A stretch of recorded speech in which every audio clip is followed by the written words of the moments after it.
नमस्कार दोस्तों, स्वागत है आपका स्टडी फॉर सिविल सर्विसेज में। वीडियो को पूरा देखिए। कोई भी आपका फीडबैक है, कोई सजेशन है, तुरंत वीडियो में कमेंट करके जरूर बताइए। अच्छा लगे तो वीडियो लाइक जरूर कर लीजिए और ऐसे वीडियो लगातार फ्री में पाने के लिए चैनल को तुरंत सब्सक्राइब कर लीजिए और बेल आइकन को जरूर टैप कर लीजिए ताकि आगे भी सारे वीडियो आपको मिलते रहे। यूट्यूब में फॉलो करते हैं तो प्लीज ये वाला फ्री टेलीग्राम चैनल जरूर ज्वाइन कर लीजिएगा। सारे नोटिफिकेशन, सारे अपडेट यहीं पे आते हैं, ध्यान रखिएगा। स्टडी फॉर सिविल सर्विसेज का कोई भी पेड ग्रुप अगर आपको ज्वाइन करना है तो सिर्फ 856480530969606089786445 यही नंबर है हमारे, सिर्फ जहां पे कॉल या व्हाट्सएप कर सकते हैं। इंस्टाग्राम पे हमारा पेज जरूर फॉलो कर लीजिएगा, स्टडी फॉर सिविल .सर्विसेज है। ट्विटर पे हमको जरूर फॉलो कर लीजिएगा, @study for civils है।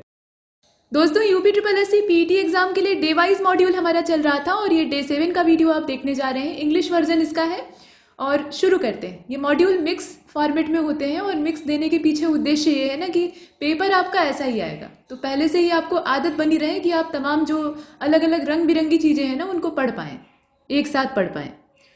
अब मौर्य डायनेस्टी के बारे में हम पिछले लेक्चर में भी कवर कर रहे थे, यहाँ भी कवर करेंगे, लेकिन यहाँ पर हम अशोक के बारे में देखने वाले हैं।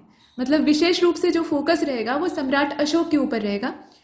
देखिए, अगर मगध एम्पायर या पूरे मगध किंगडम को हम देखें तो बृहद्रथ डायनेस्टी के समय से ये ऊपर उठना शुरू होता है, यानी 4th सेंचुरी BCE का जो लास्ट टाइम पीरियड या लास्ट डिकेड चल रहा था, वहाँ से इसकी ग्रोथ स्टार्ट होती है और देखते देखते ये इतना फैल जाता है कि जो बड़े बड़े उस समय के महाजनपद थे उनको ये दबा देता है और उन सब पर हावी हो जाता है। तो ये इसकी कंडीशन है। फिर बृहद्रथ डायनेस्टी के बाद जो अगली डायनेस्टी स्टार्ट होती है वो हर्यक होती है। हर्यक में भी बिंबिसार, फिर अजातशत्रु, इस तरह के पावरफुल रूलर्स होते हैं जो कि आगे ही ले जाते हैं, उसमें कुछ पीछे आने जैसा है नहीं। उसी के आगे क्रम में आप देखेंगे जो शिशुनाग डायनेस्टी है वो चलती है।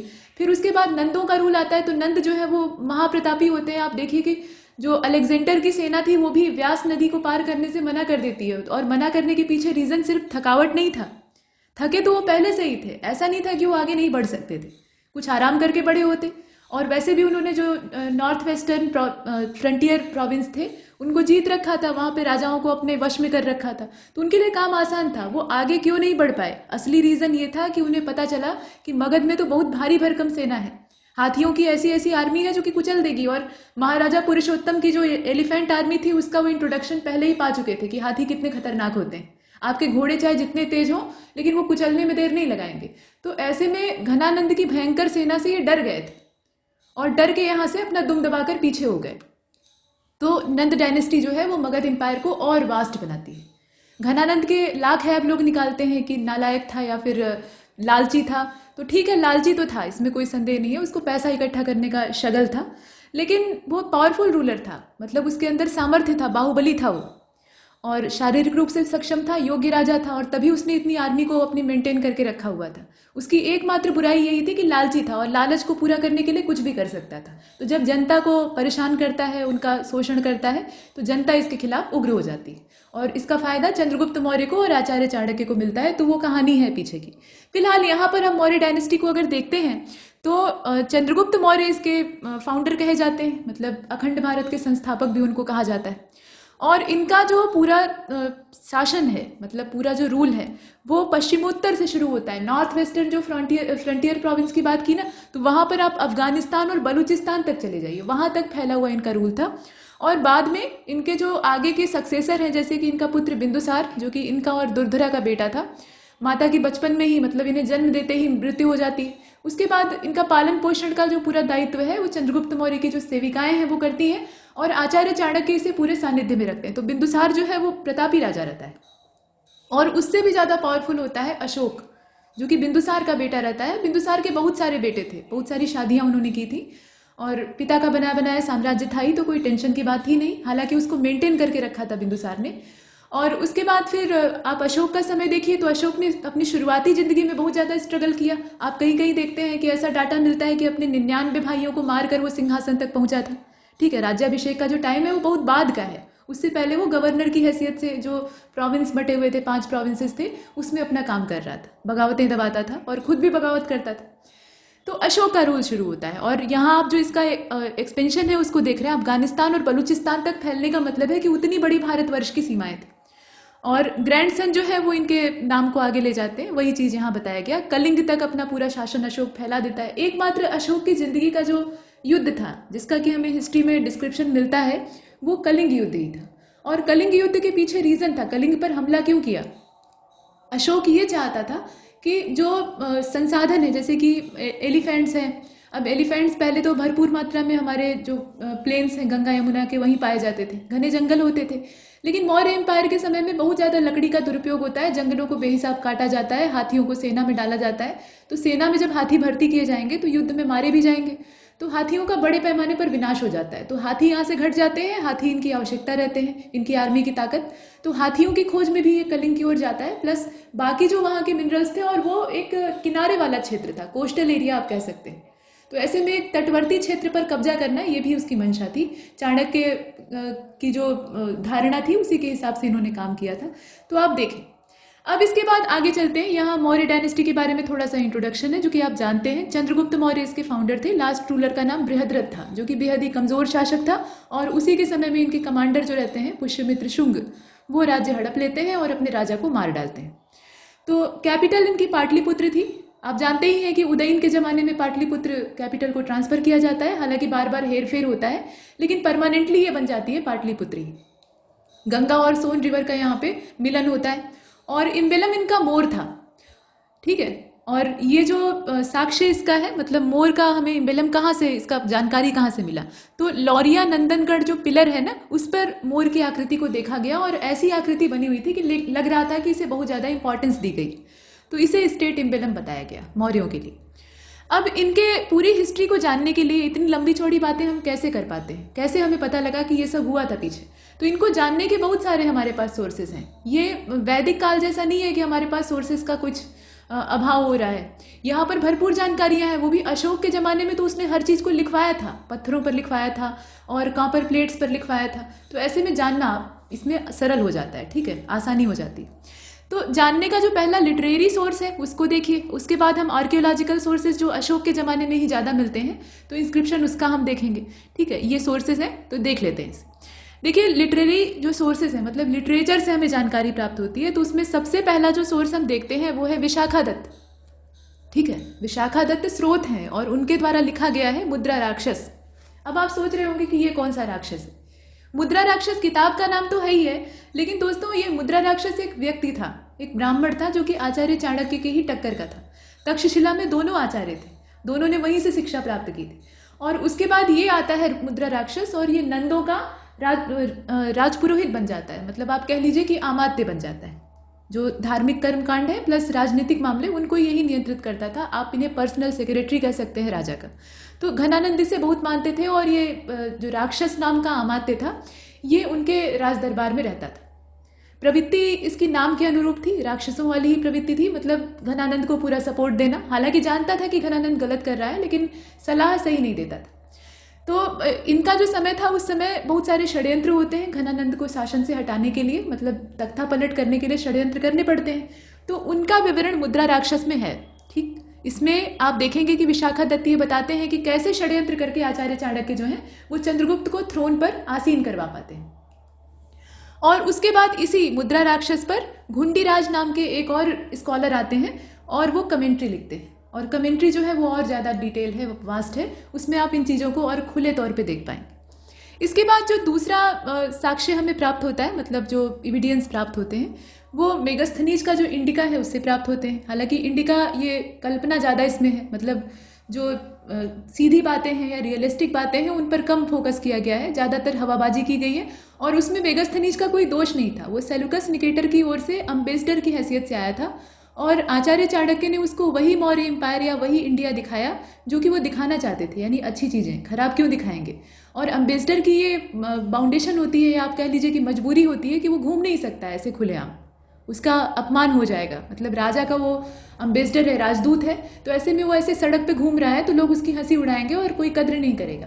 तो वो प्रधानमंत्री के माध्यम से, मतलब आचार्य चाणक्य क्या थे, प्राइम मिनिस्टर थे उस समय मौर्य एम्पायर के, तो प्राइम मिनिस्टर के जरिए ही वो चीज़ों को देखेगा। तो मेगास्थनीज ने जो देखा वो अच्छा था, तो इसीलिए ज़्यादातर अच्छी बातें हैं, जैसे कि स्लेव होते ही नहीं थे, अब ये सुनने में भी भरोसेमंद नहीं लगता है, ठीक है। तो मेगास्थनीज की इंडिका। इसके बाद बुद्धिस्ट टेक्स्ट और जैन टेक्स्ट जो है, इनमें तो भरपूर मात्रा में दिखाई देता है। जैनिज्म में आप देखते हैं कि बताया गया है कि चंद्रगुप्त मौर्य अपना जो टेन्योर था उसके अंतिम समय में रवाना हो जाते हैं श्रवणबेल गोला की ओर, वहीं संलेखना करके अपना प्राण त्याग देते हैं, तो वो चीज़। और बुद्धिस्ट टेक्स्ट में तो भरा हुआ है। इसके बाद आप देखें विष्णु पुराण से भी प्राप्त होता है। जितने 18 महापुराण हैं उनमें किसी न किसी डायनेस्टी का ही इतिहास दिखाई देता है, राजाओं का पूरा सीक्वेंस आप देखते हैं तो विष्णु पुराण में मौर्यों का है। इसके बाद कौटिल्य की इकोनॉमी। अब यहाँ इकोनॉमी शब्द से अगर आप पढ़िएगा तो आप कंफ्यूज हो जाएगा, आपको लगेगा कि ये इकोनॉमी ही है, मतलब अर्थशास्त्र है, लेकिन असल में कौटिल्य का जो अर्थशास्त्र है वो अर्थशास्त्र नहीं है। जो आज की हम इकोनॉमी पढ़ते हैं ना उसमें पैसे रुपए का हिसाब, वो सब नहीं है। ये पॉलिटी की किताब है, विशुद्ध ये गवर्नेंस और पॉलिटी पर आधारित है, ठीक है। और इसमें जितना भी मौर्यों का प्रशासन था उसकी पूरी जानकारी मिलती है। ठीक है कि आर्थिक मामले भी थे इसमें, लेकिन कुल मिलाकर जितना भी राजकीय ढांचा था, गवर्नेंस थी इनकी, वो सब, और पब्लिक एडमिनिस्ट्रेशन, इससे हमें जानने के लिए मिलता है। इसके बाद आप देखेंगे पतंजलि का महाभाष्य, इससे भी जानकारी मिलती है। और उस पतंजलि का जो महाभाष्य था, हालांकि ये शुंगों के ज़माने का है, बाद का है, लेकिन इसमें भी चंद्रगुप्त मौर्य के कोर्ट का पूरा ब्यौरा दिखाई देता है। और 2 कंटेम्प्रोरी लिटरेचर यहाँ पर दिए हुए हैं, इन्हें भी आप देखिए। तो कंटेम्प्रोरी लिटरेचर में एक तो अहनारूर है, और इसके जो राइटर थे या ऑथर आप कह सकते हैं वो रुद्र शर्मन नाम के व्यक्ति थे, जिन्हें कि मालूम नार भी कहा जाता था, इन्हीं का नाम है। और इसमें जो नंद और मौर्य हैं दोनों का ब्यौरा प्राप्त होता है। ऐसा नहीं है कि सिर्फ हम मौर्यों का देखते हैं, नंदों के बारे में भी जानकारी मिलती है। और दूसरा जो है वो पर्णार है, ठीक है, पर्णार भी इसको कहा जाता है, थोड़ा बोलने में विचित्र लगता है। यहाँ आप दोनों को देख रहे हैं ना, अहनौर को देख रहे हैं और इसके बाद जो पर्णार है उसको देख रहे हैं। फिलहाल इसके जो राइटर थे वो कपिलार थे, कपिलार नाम के ऑथर थे, और इसमें मौर्यों का विशुद्ध उल्लेख प्राप्त होता है। इसके अलावा क्षेमेंद्र का आप देखते हैं बृहद कथा मंजरी, और सोमदेव का है कथा सरितसार, इससे भी हमें सूचनाएं मिलती हैं, मौर्यों के बारे में भरपूर इंफॉर्मेशन मिलती है। तो ये तो बात हो गई लिटरेरी सोर्सेज की। अब यहाँ पर आप ये शेरों वाला जो स्तंभ शीर्ष है, आजकल इस पे अच्छा खासा विवाद हो रहा है, क्योंकि जो नया सिंह स्तंभ बनवाया गया है एनडीए गवर्नमेंट की वजह से, तो उसमें आप देखते हैं कि शेरों की जो मुद्रा है थोड़ी आक्रामक है। तो भाई सिंह है तो हिंसक ही होगा। और एक चीज़ और है कि ये जो बलुआ पत्थर से गढ़ी गई आकृति है ये छोटे आकार की है, और वो बड़े पैमाने पर बनवाया गया, मतलब उसका आकार बड़ा है जो अब गवर्नमेंट ने बनवाया है, ठीक है। तो आकार बड़ा है, तो आकार जब आप बड़ा करते हैं तो चीज़ें ज़्यादा उभरती हैं, तो मुद्रा भी उभर गई है। खैर इसमें विवाद में फंसने की आवश्यकता नहीं है। यहाँ आप देखिए आर्कियोलॉजिकल सोर्सेस, और इसमें ये 3 शेर नहीं है भाई, इसमें ध्यान दीजिएगा। ये सब जो है ना ये गार्ड की भूमिका में है, द्वारपाल आप इन्हें कह सकते हैं। 4 दिशाओं के ये प्रतीक हैं, जो 4 डायरेक्शन होती है, मतलब ईस्ट वेस्ट नॉर्थ साउथ। तो ये हर दिशा के एक एक सिंह जो है वो रक्षक है। सिंह गौरव का और वीरता का प्रतीक होता है, रक्षा का प्रतीक होता है, जंगल का राजा होता है, और राजा की तरह ही रहता है। भले ही कितने भी जानवरों लोग कंपेयर करते हैं कि टाइगर इससे ज़्यादा पावरफुल है, या जो लेपर्ड होते हैं वो ज़्यादा एक्टिव होते हैं, ठीक है, एक्टिव है, पावरफुल है। हाथी ही ज़्यादा ताकतवर होता है, अगर सूंड में लपेट दे तो शेर को बाहर फेंक देगा। लेकिन शेर का जो रहन सहन होता है, उसका जो प्राइड होता है वो अलग होता है, ठीक है, वो अलग ही बात है। तो एक किंग वाली फीलिंग आती है, और किंग की हैसियत से ही यहाँ खड़े हैं, द्वारपाल है कि आए कोई और हम देख लें उसे। तो मौर्य एम्पायर बिल्कुल ऐसा ही था। इस भावना को अगर आप देखेंगे ना, तो चंद्रगुप्त मौर्य, इसे भारत का रक्षक क्यों कहा जाता है? क्योंकि बाहरी विदेशियों की मजाल नहीं थी कि वो अंदर आए, उनकी हिम्मत नहीं हो पाती थी। हालांकि नंदों ने भी इस व्यवस्था को बना के रखा था, लेकिन चंद्रगुप्त मौर्य ने उसे सुगठित कर दिया, उसके दोषों को बाहर कर दिया। तो ये अखंड भारत का संस्थापक इसीलिए कहा जाता है, ऐसे वैसे नहीं कहा जाता, ठीक है। तो एक सिंह के समान ही रक्षा करता था, और बाद में अशोक ने ये जो बनवा दिया, ये मौर्य एम्पायर का ही प्रतीक था, उसके असली गौरव का प्रतीक था। तो इसमें 4 शेर हैं, एक पीछे है, पीठ सटा के बैठे हुए हैं, और सामने देख रहे हैं कि कोई आए तो उसका हम फिर उसे मजा चखाएं। और नीचे हमारा अशोक चक्र है, और नीचे पशु बने हुए हैं, तो इसे हम देखेंगे। फिलहाल अभी आर्कियोलॉजिकल सोर्सेज में घुस जाते हैं, तो 40 इंस्क्रिप्शन तो अशोक के ही मिले हैं, और भी मिले हैं, सिर्फ इतने ही नहीं। अब जूनागढ़ इंस्क्रिप्शन जो रुद्रदामन का है, अब ये थोड़ा सा अशोक से बाहर वाला है। इसमें जो जूनागढ़ लोकेशन है ये कहाँ है? सौराष्ट्र प्रांत है, गुजरात वाली लोकेशन है। तो सौराष्ट्र प्रोविंस उस समय हुआ करता था। इसमें एकमात्र ऐसा इंस्क्रिप्शन है जिसमें कि अशोक और चंद्रगुप्त मौर्य दोनों का साथ साथ उल्लेख हुआ है, मतलब दादा और पौत्र दोनों एक साथ आए। इसके अलावा सोहगौरा इंस्क्रिप्शन को आप देखते हैं। प्रश्न ये उठता है कि सोहगौरा, ये जो सोहगौरा नाम की जगह है ये कहाँ पर है? गोरखपुर में है ना, ठीक है। ये उत्तर प्रदेश का है, तो अनिवार्य रूप से इसको पढ़िएगा, और इसीलिए इसको पीले रंग से रंगा गया है। देखिए, this is the only inscription of entire Mauryan period which is on copper plate. ये कॉपर प्लेट पर है, यानी ताम्रपत्र अभिलेख इसको कहा जाता है। और महास्थान स्टोन इंस्क्रिप्शन को देख लीजिए। तो यहाँ भी आप जगह अनिवार्य रूप से जानिएगा। ये बोगरा डिस्ट्रिक्ट पड़ता है। अभी ये था बंगाल में, लेकिन अभी जब बंटवारा हुआ तो पूर्वी पाकिस्तान और उसके बाद फिर बांग्लादेश बन गया। तो 1931 में ये प्राप्त हुआ था बोगरा डिस्ट्रिक्ट से। और महास्थान नाम का जो ये जगह है, मतलब महास्थान इंस्क्रिप्शन आप कहते हैं, तो पुराने ज़माने में जो वैदिक काल था उस समय इसको पौंड्र नगर कहा जाता था। ठीक है, पौंड्र के यहाँ का राजा था जो कि अपने आप को भगवान श्री कृष्ण ही समझता था। मतलब उसका ये कहना था कि ये वासुदेव जो है ये नकली हैं, हम असली वासुदेव हैं। और उसके 4 भुजा तो थी नहीं, तो वो 2 भुजाधारी था और 2 भुजाएं नकली बनवाकर अपने चिपकाए रहता था। बाद में भगवान कृष्ण उसका वध करते हैं, तो वो कहानी है। फिलहाल यहाँ आप देखिए दिस इंस्क्रिप्शन। अब इसमें खास बात क्या है, तो इसमें ग्रेनरी का मेंशन होता है। मौर्यों के ज़माने में अनाज भंडारण बड़ा ही प्रॉपर होता था, काफ़ी कायदे से। हालांकि इंडस वैली सिविलाइजेशन में भी हम देखते हैं कि ग्रेनरी मिली है, तो वो लोग भी अनाज को सुरक्षित रखने की विद्या जानते थे, लेकिन ये बाद का समय है, तो ग्रेनरी का यहाँ पे मेंशन किया गया। अच्छा, अब नए जो आर्कियोलॉजिकल सोर्सेस हैं उसमें ये देखिए कि नए वालों में यहाँ मौर्यन स्क्रिप्ट्स की बात हो रही है और ये वाले पोर्शन को आप देख रहे हैं। तो तक्षशिला की अगर बात की जाए तो उसमें भीरा नाम की जो जगह है वहाँ से मिला है। रोपड़ से मुहर प्राप्त हुई है जिसमें कि मौर्य साम्राज्य की जो ब्राह्मी स्क्रिप्ट है उसमें लेख प्राप्त होते हैं। जो गंगा का प्लेन है वहाँ पे भीटा नाम की जगह है, वहाँ से फोर्टिफिकेशन का हमें साक्ष्य प्राप्त होता है, और जो हाउस ऑफ गिल्ड है उसके साक्ष्य हमें मिलते हैं। और जो ईस्टर्न इंडिया है वहाँ पे महास्थान को आपने पढ़ा ही। इसके अलावा अशोक का जो ब्राह्मी स्क्रिप्ट में लिखा गया इंस्क्रिप्शन वगैरह है उसमें आप देखते हैं और भी बहुत सारे प्राप्त होते हैं। बानगढ़ और चंद्रकेतुगढ़ में मिट्टी की बनी हुई जो वाल है, आप कह लीजिए कि बाउंड्री वाल है, वो बाउंड्री वाल नहीं कही जा सकती है, किलेबंदी में उनका इस्तेमाल किया जाता था, तो वो फोर्ट का हिस्सा होती थी। तो इस तरह की 4 दीवारियां, और आप सोच रहे होंगे कि मिट्टी की है तो कमजोर होगी, ऐसा नहीं है, वो काफी मजबूत होती थी। उसके अंदर लकड़ी का सांचा डाल के ऊपर से मिट्टी लगाई जाती थी और पकी हुई मिट्टी होती थी ऊपर से। इसके बाद उड़ीसा में आप देखेंगे शिशुपालगढ़, यहाँ आप देख रहे हैं, ठीक है, शिशुपालगढ़ ये भी जगह है, यहाँ से भी प्राप्त हुआ है। दक्षिण में सनाती है, कोंडापुर है, माधवपुर है, वहाँ से भी हमें बहुत सारे भरपूर मात्रा में एविडेंस मिले हैं। तो जैसा कि आपको बताया कि एविडेंस की कोई कमी नहीं है, भरपूर है। अब कौटिल्य का जो अर्थशास्त्र है उसको देख लेते हैं, जो कि मौर्य एम्पायर को जानने की सबसे अच्छी किताब है।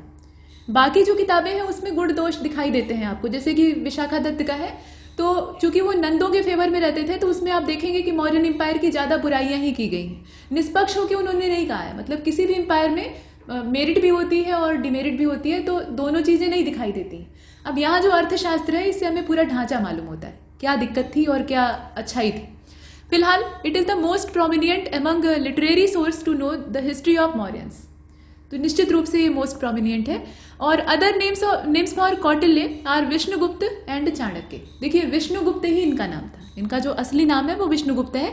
बाकी ये चाणक्य नाम के ऋषि के पुत्र थे, मतलब वो भी स्कॉलर हुआ करते थे, तो इन्हें चाणक्य कहा गया पिता के नाम से। और कौटिल्य इसलिए कहा जाता था क्योंकि ये बहुत ज़्यादा क्लेवर थे, मतलब स्किल्ड थे आप कह सकते हैं, और लोग इन्हें कुटिल समझ लेते थे, तो कहते थे कि इनके अंदर कुटिलता भरी हुई है, तो ये कौटिल्य है।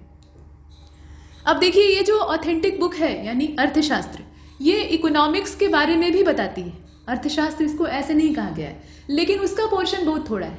इसमें ज़्यादातर आपको दिखेगी पॉलिटिक्स और पब्लिक एडमिनिस्ट्रेशन, 2 चीज़ें ज़्यादा हैं, भरपूर मात्रा में है।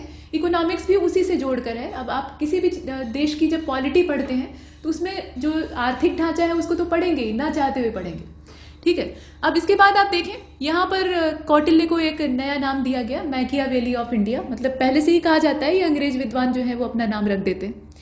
अब देखिए देयर आर टोटल 15 अधिकरण, मतलब 15 अधिकरण, जिन्हें कि पार्ट कहा जा सकता है। अब पार्ट के कई सारे रूप होते हैं, जैसे कि आप देखते हैं रामायण में तो वहाँ कांड हैं, वो भी पार्ट ही है, अपने कॉन्स्टिट्यूशन में पार्ट हैं। तो वैसे ही यहाँ पे जो कौटिल्य की बुक है अर्थशास्त्र, उसमें भी पार्ट्स हैं, और ये कुल मिलाकर 15 पार्ट्स में डिवाइड है। जैसे आप लक्ष्मीकांत पढ़ते हैं ना, उसमें पार्ट्स बने हुए हैं, वैसे ही यहाँ पे जो कौटिल्य का अर्थशास्त्र है, यानी कौटिल्य का जो ये लक्ष्मीकांत टाइप की पॉलिटी की बुक है, तो इसमें भी पार्ट्स हैं जिन्हें कि अधिकरण कहा जाता है। इनकी संख्या 15 है, पूछा जाता है, और 180 इसमें केसेस हैं, जिसे कि आप सब डिवीजन कह सकते हैं, क्योंकि पार्ट लंबा होता है तो उसमें डिवीजन करना पड़ता है। और करीब 6000 वर्सेस हैं जो कि संस्कृत में लिखे गए। अब देखिए this book is written in style of another person, 3rd person की जो स्टाइल होती है, मतलब तीसरे व्यक्ति को संबोधित करने का जो तरीका होता है, उसमें इसको लिखा गया है। Doctor Shyam Shastri first publish it in 1909। Shyam Shastri के द्वारा इसको पहली बार पब्लिश किया गया था 1909 में, और उसके बाद ये स्क्रिप्ट से अपनी मूल अवस्था में वापस आई। अब यहाँ पर अर्थशास्त्र के बारे में जब हम पढ़ रहे हैं तो इसमें बहुत तरह के तीर्थों का वर्णन है, ठीक है। ये जो तीर्थ हैं ये असल में ऑफिशियल्स होते थे, मतलब आम आदमी की कैटेगरी के ये लोग अधिकारी हुआ करते थे। आप इन्हें सेक्रेटरी भी कह सकते हैं, ऊंचे वाले अधिकारी। तो इनकी पोस्ट आज के समय में क्या जानी जा सकती है और पहले इन्हें किस नाम से संबोधित किया जाता था, वो दोनों दिया हुआ है। तो सबसे पहले आप देख रहे हैं इसमें मंत्री यानी मिनिस्टर को। तो मिनिस्टर असल में इसमें प्राइम मिनिस्टर को कहा जाता था, हालांकि छोटे मंत्री भी होते थे। और पुरोहित यानी प्रीस्ट, तो ये हेड ऑफ रिलीजियस मैटर और चैरिटी का भी हेड हुआ करता था। इसके बाद कमांडर, तो कमांडर से आपको बताने की आवश्यकता नहीं, मिलिट्री से इसका संबंध हुआ करता था। और प्रिंस जो होता था ये रॉयल फैमिली से बिलोंग करता था और ये डिसेंडेंट होता था। अब देखिए दवारिक, तो ये स्टेट गेट गार्ड होता था। दवारिक का मतलब जो द्वार की रक्षा करे, तो इससे आप आराम से अर्थ निकाल सकते हैं। दवारिक के बाद आप अगले वाले को देख रहे हैं जो कि है अंतर्वैदिक। शब्द आप ध्यान दीजिएगा, अंतर्वैदिक यहाँ पर है। और ये पैलेस अटेंडेंट होता था, महल में जितनी भी चीजें हैं उनकी देखरेख करने का काम यही करता था। इसी क्रम में आप आगे चलें तो समाहर्ता नाम का जो शब्द है वो आपको दिखाई दे रहा है। और ये समाहर्ता जो था ये असल में आय का संग्रहण करता था, ठीक है। मतलब चीफ कलेक्टर की इसकी पदवी होती थी, लेकिन यहाँ पर ठीक नहीं दिया है। तीर्थ के नाम पे अगर देखें तो इसे समाहर्ता कहा जाता था और वो शब्द आपको हूबहू मिलेगा, चाहे आप इंग्लिश में देखें चाहे हिंदी में। और इसका काम होता था रेवेन्यू कलेक्ट करना। अब इसके बाद सन्निधाता को आप देखें तो ये स्टेट ट्रेजरर होता था। साथ में आप देखें इसमें प्रदेष्टा है, प्रशास्ता है, इस तरह के शब्द हैं। तो पहले प्रशास्ता को देखिए, ये प्रिजन का प्रेसिडेंट होता था, जेलर आप कह सकते हैं। इसके बाद प्रदेष्टि को आप देखें, ये कमिश्नर की हैसियत का आदमी होता था। आज के समय की पोस्ट से उस समय का कंपेयर किया जा रहा है ताकि आपको एक्चुअल जो इसकी स्थिति है वो पता लग सके। इसके बाद व्यवहारिक, व्यवहारिक नाम का ये पद होता था, तीर्थ होता था एक्चुअली। और ये मुख्य न्यायाधीश का काम करता था, मतलब ये चीफ जस्टिस होता था। न्यायिका या न्यायक आप कह सकते हैं, मतलब नायक असल में ये है। तो नायक वर्ड जो है ये किस लिए यूज किया जाता था? नायक का मतलब वैसे तो हीरो होता है, लेकिन यहाँ ये हीरो नहीं होता था, ये नगर की पूरी सिक्योरिटी का जो मामला है उसको देखता था, ठीक है, सिटी डिफेंस का काम करता था। अब इसके बाद आप देखें कर्मांतिक को, तो कर्मांतिक का काम होता था, ये शब्द आप देख रहे हैं ना कर्मांतिक, तो ये प्रेसिडेंट होता था जो इंडस्ट्री वाला सेक्टर है उसमें, फैक्ट्रीज का जो पूरा मामला है उसका जो पूरा नियमन है उसको करता था। इसके बाद काउंसिल ऑफ मिनिस्टर, ये चेयरपर्सन इसमें हेड होता था और काउंसिल ऑफ मिनिस्टर ये सलाह देने का काम करती थी। ये सब आप देख रहे हैं। इसके बाद काउंसिल ऑफ मिनिस्टर के नीचे आप देख रहे हैं दंडपाल को, ये मिलिट्री कलेक्टर होता था, ठीक है, मिलिट्री का जो पूरा जिम्मा है उसको ये संभालता था। और साथ में देखिए यहाँ पे मिलिट्री कलेक्टर दिया हुआ है, तो सेना का जो सामान है, अब ऐसा तो है नहीं कि सेना आपने भर्ती कर ली तो आप सिर्फ ऐसे ही रख लेंगे, उसमें उनकी ज़रूरतों का ख्याल रखना पड़ेगा। तो सेना के लिए जितनी भी रसद या जितना भी सामान होता है वो सब इकट्ठा करना, उसे सेना तक पहुंचाना, ये सब काम होता था दंडपाल का। इसके बाद आप देखें दुर्गपाल, तो दुर्ग शब्द से आप समझ सकते हैं फोर्ट की बात हो रही है, तो ये प्रोटेक्टर ऑफ फोर्ट्रेस होता था, दुर्गों की रक्षा करता था। इसके बाद अंतपाल जो था ये भी प्रोटेक्टर ऑफ फोर्ट्रेस ही होता था, लेकिन ये जो फोर्टिफिकेशंस होते थे ये बॉर्डर पर होते थे, यानी एकदम जो फ्रंटियर हिस्सा होता था, मतलब सीमावर्ती हिस्सा होता था, वहां पर ये दुर्ग हुआ करते थे। और आप देखते हैं ना बॉर्डर सिक्योरिटी फोर्स को यानी बीएसएफ को, तो ठीक वही काम इसका भी होता था, उसका ये इंचार्ज होता था, मतलब बाहर हमला हो तो पहले यही सामना करेगा। इसके बाद आप देखें यहाँ पर अगला जो शब्द है वो है कर्णक या कर्णिक, और ये लेखाकार होता था, मतलब आप कह सकते हैं कि आज के समय के हिसाब से रजिस्ट्रार होता था। आगे बढ़ते हैं, अगला जो है लास्ट वाला इसमें तीर्थ, वो है पौर, और ये इन्फोर्समेंट ऑफिसर होता था। मोरल कंडक्ट सिटी में बना रहे, क्योंकि मोरल कंडक्ट ही अगर खत्म हो जाता है तो चारों ओर फिर करप्शन फैल जाएगा, तो उसको मेंटेन करके रखना पौर का काम होता था। तो ये तो हमने तीर्थों को देखा जो कि वेरी वेरी इंपॉर्टेंट थे, मतलब आप वहाँ मोस्ट इंपॉर्टेंट कहिए क्योंकि यहाँ से प्रश्न बन सकते हैं। अब यहाँ पे पैराग्राफ फिर से स्टार्ट हो गया है, थोड़ा सा मौर्यन एम्पायर के बारे में और बातें। तो मौर्य पीरियड की अगर हम बात करें तो कैपिटल पाटलिपुत्र है, परमानेंट है वो, और एम्पायर को 4 भागों में डिवाइड किया गया था चंद्रगुप्त मौर्य के जमाने में, और बिंदुसार का जो टाइम था उस समय भी ये 4 हिस्से थे। बाद में अशोक के समय में जब कलिंग को भी मिला लिया जाता है मौर्य एम्पायर में, ऐसा नहीं है कि कलिंग विजय के बाद उनका हार्ट चेंज हो गया था, हृदय परिवर्तन हो गया था, तो उन्होंने कलिंग को छोड़ दिया, जाने दिया, कलिंग को मिलाया, लेकिन उसके बाद हिंसा यानी जो वायलेंस है उसको त्याग दिया। तो कलिंग जब मिला तो तोसली उसकी राजधानी थी, और इस हिसाब से 5 प्रोविंस हो गए, वो अशोक के समय में हुआ था। तो यहाँ उन प्रोविंसों को हम देखेंगे। अब इसमें नॉर्दर्न रीजन का अगर हम ध्यान से देखें, यहाँ आप देखें एक एक करके, एडमिनिस्ट्रेशन को कायदे से चलाने के लिए, मतलब कायदे से उसको रन किया जा सके, स्मूथली रन किया जा सके, तो इसी के लिए 4 भाग में बांटा गया था, क्योंकि बड़ा एम्पायर है तो आप इकट्ठा करके नहीं चला सकते हैं। हालांकि पावर जो मेनली पावर है वो किंग के पास ही होती थी, सेंट्रलाइज था। तो यहाँ आप देख रहे हैं कि तोसली जो है वो ईस्टर्न रीजन की कैपिटल हुआ करती थी, और नॉर्दर्न रीजन जो था वहाँ की कैपिटल थी तक्षशिला, और वेस्टर्न रीजन की उज्जैन थी, जबकि साउदर्न रीजन जो था उसकी सुवर्णगिरी थी। इस प्रकार से ये 4-5 कैपिटल आप देखिए। The main source of information of Mauryan administration is found in the Arthashastra of Kautilya and Indica of Greek author Megasthenes, जो कि सेल्यूकस निकेटर का अम्बेसडर था। Important information related to this also comes from record of Ashoka. Ashok के जो records हैं, inscription है या तमाम चीजें हैं, वहां से हमें मिलता है, तो वो भी एक साक्ष्य है। अब यहाँ पे मौर्यन एडमिनिस्ट्रेशन को आप फिर से देखिए, तो सोर्स ऑफ एडमिनिस्ट्रेशन या आप कह लीजिए कि सोर्सेस ऑफ एडमिनिस्ट्रेशन, इसमें कौटिल्य थे, ठीक है। उसके बाद मेगास्थनीज, अशोक के इंस्क्रिप्शन से भी हमें जानकारी मिलती है, और जो जूनागढ़ का रॉक इंस्क्रिप्शन है रुद्रदामन का, वो भी प्रतापी राजा था, तो वहां से हमें सूचनाएं मिलती हैं। और सत्ता का केंद्र होता था सम्राट, उसके बाद उसकी सहयोग के लिए उसकी कैबिनेट होती थी। जैसे कि आप देखते हैं ना, प्रधानमंत्री जी हैं तो उनकी कैबिनेट है, मतलब मुख्यमंत्री वहां पे है और वो सपोर्ट करते हैं, उन्हें सलाह देते हैं। तो वैसी एक कैबिनेट होती थी जिसको कि मंत्रिणा कहा जाता था। और उससे थोड़ा सा बड़े साइज की एक और झुंड होता था, मतलब आप उसे ग्रुप कह सकते हैं, तो वो मंत्री परिषद होती थी, इसका साइज थोड़ा बड़ा होता था। और अंत में आप देखते हैं अध्यक्षों का सिलसिला, तो हर कमेटी में एक अध्यक्ष होता है, तो वैसे अध्यक्ष हुआ करते थे। तो ये सब केंद्र थे एडमिनिस्ट्रेशन के। अच्छा, स्टेट में अगर देखा जाए, स्टेट लेवल पे मंत्री परिषद और राज्यपाल कुमार जो है ये काम करते थे, मतलब ये राजकुमार ही होते थे एक्चुअली, और इन्हें राज्यपाल, उस क्षेत्र का गवर्नर बना दिया जाता था। इसके साथ साथ इसमें एक और चीज है, सीक्वेंस की अगर बात करें, सीक्वेंस ऑफ प्रोविंस, तो मंडल होता था। यहाँ आप देखें, मंडल यहाँ थोड़ा सा सही ढंग से नहीं लिखा गया है, कमिश्नरेट से आप कह सकते हैं, कमिश्नरी कह सकते हैं। उसके बाद आहार होते थे, आहार यानी डिस्ट्रिक्ट होता था, वो जिला होता था। उसके बाद आप देखें स्थानीय होते थे, और 2 इसमें से द्रोणमुख होते थे।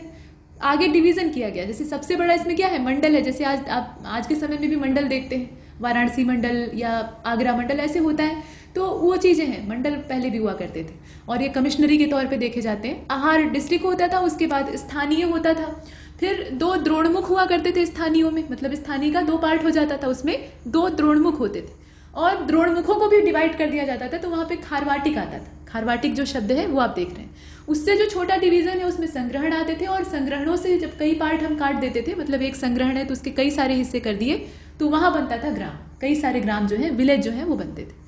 तो ये सबसे छोटी इकाई इसमें ग्राम है। इसके बाद जो टेबल है, इसके निचले हिस्से को देखिए, यहाँ पर आमात्य या सेक्रेटरी के बारे में कहा गया है कि ये जो आमात्य या सेक्रेटरी होते थे, आज के समय के सेक्रेटरी, उस समय इन्हें आमात्य कहा जाता है, ठीक है। आप जैसे यूपीएससी का एग्जाम देते हैं, आपके सपने ऊंचे होते हैं, तो उसमें सबसे ऊंची पोस्ट क्या हो सकती है, सेक्रेटरी, मतलब जो गृह मंत्रालय है वहां आपको ज्वाइंट सेक्रेटरी या फिर तमाम जो सचिव स्तर की पोस्ट है, वहां पे आपके कैरियर का पीक होता है। तो वैसे ही ये आमात्य उस समय में होते थे। और इनको जो यूनानी ऑथर है ना, मतलब जो ग्रीक ऑथर है, उन्होंने सभासद या निर्धारक के नाम से प्रोनाउंस किया है, ठीक है। इनके लिए जो शब्द था वो सभासद या निर्धारक का था। यहाँ दोनों शब्दों को आप देखें, पूछा जा सकता है। और amatya who use to qualify the upadha test become a mantri. ऐसा नहीं है कि आमात्य पे ही उसका करियर समाप्त हो जाता था। आज के समय से नहीं था कि रिटायर कर दिया आईएएस ऑफिसर को। वो जो आईएएस लेवल का ऑफिसर होता था, उसका पहले उपधा टेस्ट होता था, मतलब उसको यूपीएससी लेवल का एक एंट्रेंस देना पड़ता था, जो कि आचार्य चाणक्य खुद ऑर्गेनाइज करवाते थे, और उसको कहते थे उपधा टेस्ट। उसमें उसकी जो स्किल है उसे जांचा जाता था, और अगर उसमें वो पास होता था तो उसको मंत्री की हैसियत प्राप्त हो जाती थी, मतलब उसका आगे जो है प्रमोशन हो जाता था। अब इसके बाद आप मंत्रीरथ, माफ कीजिए, मंत्रिणा और मंत्री परिषद को देखिए, दोनों चीज। तो मंत्रिणा या मंत्रीरथ इसको कहा जाता था, कई सारे शब्द हैं, कुल मिलाकर मंत्रिणा इसे समझिए। तो ये आज के समय में जो आप कैबिनेट देखते हैं, ये चीज आपको पीछे भी बताइए, कैबिनेट की हैसियत का ये होता था, छोटा होता था। इसमें 5 या 4 से ज्यादा जो मेंबर है वो नहीं पाए जाते थे आमतौर पर, इससे ज्यादा नहीं होते थे। और कैबिनेट आप देखते हैं कि अभी भी छोटी ही होती है, उसमें झुंड थोड़े ही होता है, ठीक है। सेनापति इसमें होता था बहुत हुआ, उसके अलावा प्राइम मिनिस्टर होता था, और एक राजा का बेटा होता था युवराज, वो तो अनिवार्य रूप से रहेगा। और ये सारे लोग मिलकर क्या काम करते थे, प्रीस्ट भी इसमें होता था, पुरोहित उसकी हैसियत थी। सन्निधाता को भी शामिल किया जाता था, जो कलेक्टर होता था। तो ये सारे मिलकर राजा को सलाह देते थे, और राजा को सलाह देते थे, लेकिन अंतिम फैसला राजा का होता था। मंत्री परिषद का आकार बड़ा होता था, ये मंत्रिणा से बड़े आकार की होती थी, ठीक है। यहाँ आप ध्यान दीजिएगा कि मंत्रिणा जो शब्द है ये छोटी सी कैबिनेट का है, और मंत्री परिषद इससे वास्ट होती थी। मेगास्थनीज की इंडिका और इसके अलावा जो अर्थशास्त्र है कौटिल्य का, वहां से हमें इसकी सूचना प्राप्त होती। अच्छा, अब इसके बाद मौर्यन एडमिनिस्ट्रेशन का जो नेचर था उसको देखिए ध्यान से, और सेंट्रल एडमिनिस्ट्रेशन था, ये आप जानते ही हैं। यहाँ यही बताया गया है कि it is the first centralised administration of India. और किसी भी शासन को अगर सुदृढ़ बनाना है, मतलब ऐसा बनाना है कि कोई उससे टकराए और टूट फूट कर बिखर जाए, उसका कुछ न बिगाड़ पाए, तो उसको सेंट्रलाइज ही रखना चाहिए। ठीक है, मतलब एक कोई सुप्रीम है उसमें और उसी की मुट्ठी में सारी पावर है। तो राजा यहाँ पे सुप्रीम होता था, यानी चंद्रगुप्त मौर्य, शुरुआत वहीं से हुई थी, और बाकी सभी लोग उसके अधीन होते थे। उसकी मर्जी के बिना एक पत्ता नहीं हिल सकता है। ठीक है कि उसने अपने एडमिनिस्ट्रेशन को सही ढंग से चलाने के लिए डिवीजन किए हुए थे, प्रोविंस बांटे हुए थे, वहां अपने गवर्नर वगैरह तैनात किए थे, लेकिन अंतिम फैसला उसी का होता था, वो ब्रह्म वाक्य था। तो ये सेंट्रलाइज एडमिनिस्ट्रेशन था और इसका क्रिएटर चंद्रगुप्त मौर्य था। Some historians call Chandragupta rule as a police state rule, या फिर वाइल भंडारकर का ये कहना था कि अशोक का जो रूल था वो स्टेट ऑटोक्रेसी का रूल या स्टेट ऑटोक्रेसी का एग्जाम्पल दिखाई देता है। कुल मिलाकर बात यह है कि निरंकुश शासन इसको कहा गया, मतलब बेलगाम शासन, जिसमें कि राजा जो बनाए वो कर सकता था, उसका कोई विरोध नहीं करेगा, विरोध करेगा तो उसके लिए सजा है। तो यहाँ इसीलिए इसे हिटलरी शासन या तानाशाही भी कही जाती थी। हालांकि पुलिस रूल इसको कहा गया, तो इसके पीछे वजह थी, इतना स्ट्रिक्ट रूल चलाने के पीछे ये रीजन था कि वो जो जमाना था ना, वो आज के समय से नहीं था। आज के समय में भी दिक्कतें हैं, लेकिन उस समय हमारी सीमा पर भूखे शत्रु बैठे हुए थे, जो बाहर से ये ताक लगाए थे कि ये सोने की चिड़िया कैसे पिंजड़े में आए। भारत को वो गिरफ्त में लेना चाहते थे और बाद में ले भी लेते हैं। तो उनको मजा चखाने के लिए ऐसा ही शासन चाहिए था। अब इसमें किसी को अच्छा लगे या खराब। अब देखिए आप सेंट्रल एडमिनिस्ट्रेशन को, तो मौर्य पीरियड जो था, इसमें एडमिनिस्ट्रेशन का जो सेंटर पॉइंट होता था, या आप कह लीजिए कि फुल कंट्रोल होता था, वो किंग की मुट्ठी में होता था। He had control over the principal organ of executive administration and judiciary. जितनी भी चीजें हैं, चाहे वो एग्जीक्यूटिव सेक्टर हो या एडमिनिस्ट्रेशन का पूरा सेक्टर हो या जुडिशियरी ही क्यों न हो, अंतिम जो चीफ जस्टिस था वो राजा ही होता था। कौटिल्य के अर्थशास्त्र और अशोक के जो इंस्क्रिप्शन है, वहां से हमें और भी सूचनाएं मिलती हैं। तो इसमें यह बताया गया है कि काउंसिल ऑफ मिनिस्टर, यानी जो मंत्री परिषद है, वो हुआ करती थी, जो कि बड़ी इकाई थी। और महाभाष्य, जो आप देख रहे हैं ना, ये ग्रंथ व्याकरण का ग्रंथ है वैसे तो, लेकिन ग्रामर का होने के बावजूद ये अपनी जो समकालीन कंटेम्प्रोरी सिचुएशन है उनको दिखाता है। अब इनको कंपोज किया गया था पतंजलि के द्वारा, और ये पतंजलि प्रीस्ट हुए बाद में पुष्यमित्र शुंग के। फिलहाल also describe the assembly during the time of Chandragupta Maurya. Assembly जो चंद्रगुप्त मौर्य के समय में होती थी, उसका डिस्क्रिप्शन इसमें दिया गया है। और शुंगों ने मौर्यों के ही एडमिनिस्ट्रेशन को फॉलो किया था, क्योंकि ये सेनापति कमांडर का काम वहां कर रहे थे, मतलब उनके एडमिनिस्ट्रेशन का ये हिस्सा थे, उससे कहीं बाहर से नहीं आए थे। तो इन्होंने टोटल वही ढांचा अख्तियार किया जो अशोक के समय तक था। इसके बाद आप देखें, members of council of minister were elected on merit. ऐसा नहीं था कि किसी को भी उठाया भर लिया। आज के समय की तरह घटिया नेता नहीं हुआ करते थे जिनके पास योग्यता का कोई सर्टिफिकेट नहीं है, दूसरों में भले ऐप निकालें, लेकिन उन्हें मतलब चुनाव लड़ना है, जो जितना भ्रष्ट है उतना ही अच्छा है, इस टाइप का नहीं होता था। उस समय टेस्ट होता था, अगर आप स्किल्ड हैं तो ही आप एंटर करेंगे, अदरवाइज बाहर निकाल दिए जाएंगे, बेरहमी से बाहर निकाल दिए जाएंगे। तो पुरोहित, सेनापति यानी commander in chief, sannidhata, yuvraj were prominent member of emperor's core cabinet. अब इसमें जो युवराज था उसके मामले में थोड़ी सी यहाँ रिलैक्सेशन होता था कि राजा का ही वो बेटा होता था, तो उसके लिए उपधा टेस्ट होता था, लेकिन वैसा नहीं होता था जैसा कि बाकी कर्मचारियों के लिए था। आगे चलते हैं।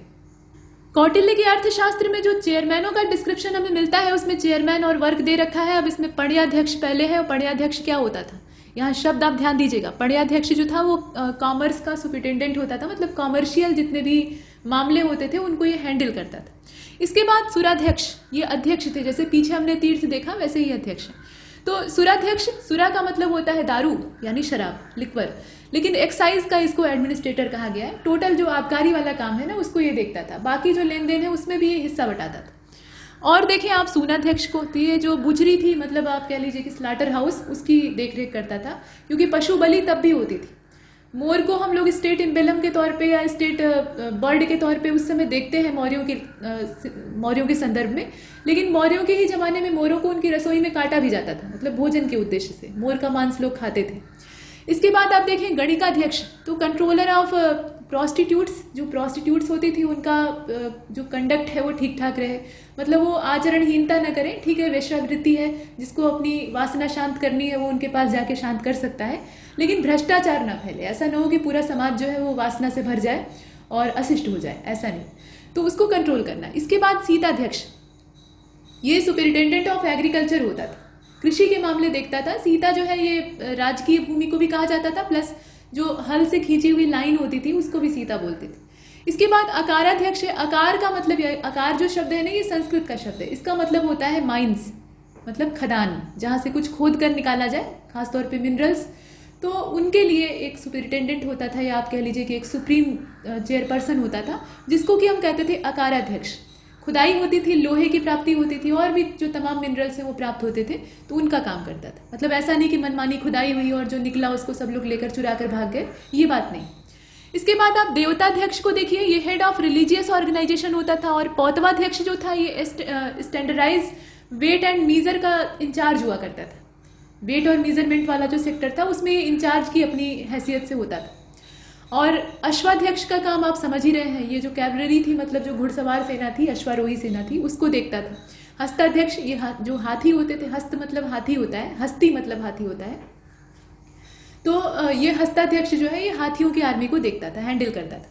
स्वर्णाध्यक्ष, जैसा कि नाम है वैसे ही ये गोल्ड डिपार्टमेंट था, जो सोना राज्य में था। मतलब राज्य की आय का स्रोत वैसे तो रेवेन्यू था, लेकिन राजकीय भंडार होता है ना, आप देखते हैं स्टेट ट्रेजरी होती है, तो उस खजाने में बहुत सारा सोना होता है।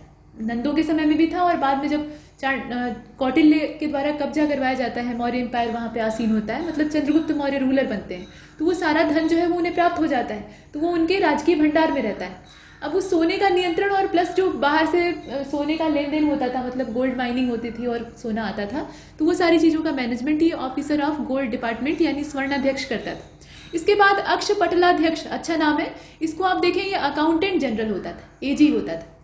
आगे बढ़ते हैं, इसमें नीचे और भी है।